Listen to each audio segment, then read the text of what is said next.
Créé par la Fondation Hirondelle, organisation suisse qui soutient la création de médias d'information indépendants en zone de crise, en partenariat avec des réseaux de médias au Niger, le Studio Kalangu est un programme radiophonique quotidien sur le Niger qui propose depuis janvier 2016 des journaux d'information en 5 langues, des programmes d'éducation civique, des magazines sur la vie quotidienne de la population et une grande émission de débat et de dialogue.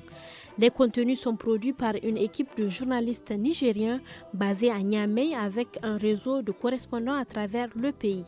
Les programmes du studio Kalangu sont diffusés chaque jour pendant 2 heures par un réseau de 45 radios partenaires à travers le Niger. Je joue le rôle de courroie de transmission entre le studio Kalangu et toutes les radios partenaires qui diffusent le programme du studio Kalangu. Aujourd'hui, nous avons un total de 45 radios partenaires sur l'étendue du territoire. Le rôle de ces radios partenaires, c'est de recevoir le programme du studio Kalangu à partir de 17h et de le diffuser en temps réel.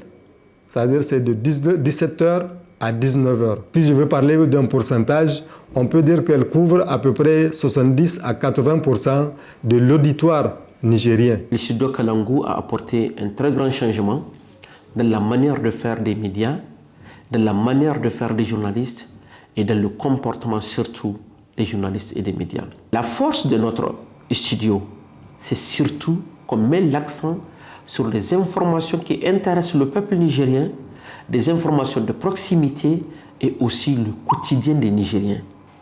L'autre force de Kalangu, c'est la neutralité. L'autre force de Kalangu, c'est parce que Kalangu ne fait pas de parti pris. Kalangu traite l'information comme ça se doit. Kalangu vise la population nigérienne.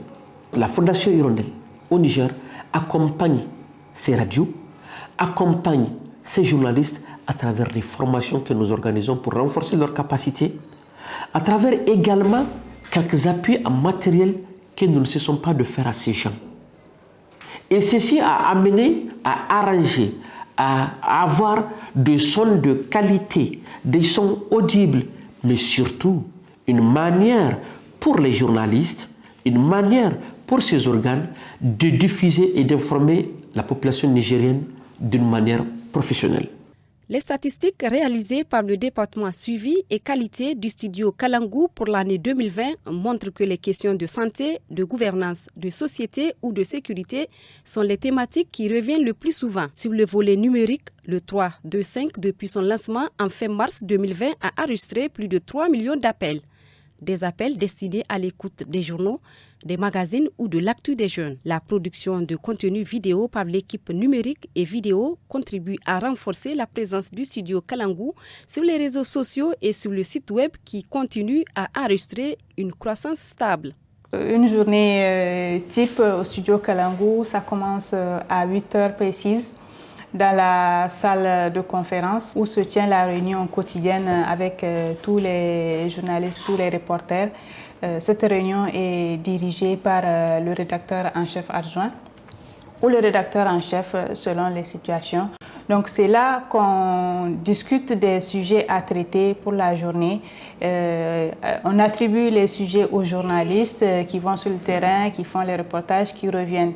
À leur retour, chacun monte son élément et soumet au secrétaire de rédaction du jour, qui à son tour le soumet au rédacteur en chef adjoint et le rédacteur en chef valide. Le studio Kalangu a des programmes à l'intérieur, notamment il y a le programme Espace Femmes, ça traite des questions de femmes. Le programme des jeunes est diffusé le week-end, samedi et dimanche.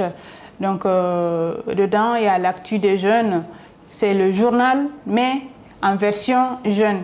Et après, il y a Tous à la Fada. Tous à la Fada, c'est le forum des jeunes qui se fait en franco-hausa ou franco-zarma par 2 animateurs. Ensuite, il y a le forum. Le forum, c'est un programme quotidien du studio Kalangu.